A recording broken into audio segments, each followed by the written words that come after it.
Whenever we go to do an install on a front windshield, whether it's the entire front windshield or just the strip at the top, we often remove the mirror. This is just me showing the procedure of us removing the mirror. All of them are different, but it's typically the same across the board.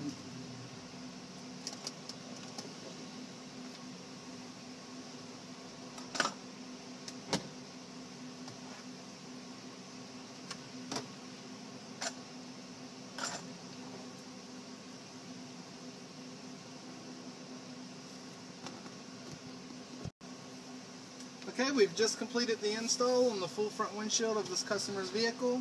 And now I'm going to reattach their mirror.